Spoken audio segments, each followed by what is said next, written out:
Sa pagdinig ng House Committee on Transportation sa fuel crisis na epekto ng gulo sa Middle East, halos iisa ang hiling ng mga transport group. Ibasura ang oil deregulation law, lalo't ang Department of Energy na ang nagsabing wala silang magawa sa presyo ng langis dahil sa batas.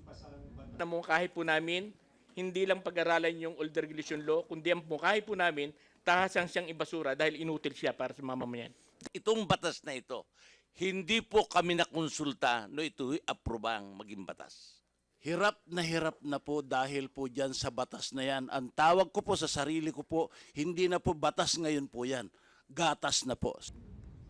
Sabi ng Department of Energy, may inihanda silang dokumento para maamyendahan ang oil deregulation law.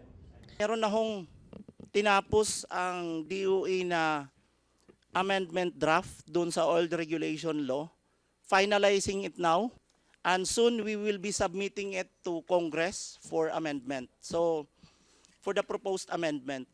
Nang tanungin ng GMA News ang DOE para sa mga detalye, tumanggi ito dahil di raw otorisado si Director Rino Abad na isa publiko ito.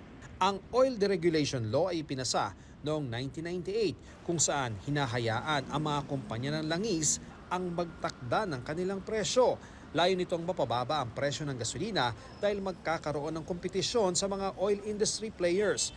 Pero sa taas ng presyo ng gasolina ngayon, sinasabi ng chairman ng komite na baka napapanahon ng baguhin ito. What's happening right now is an eye-opener.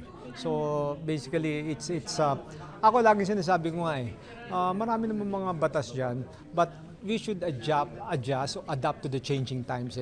And I think ngayon is talagang tama na napapanahon na.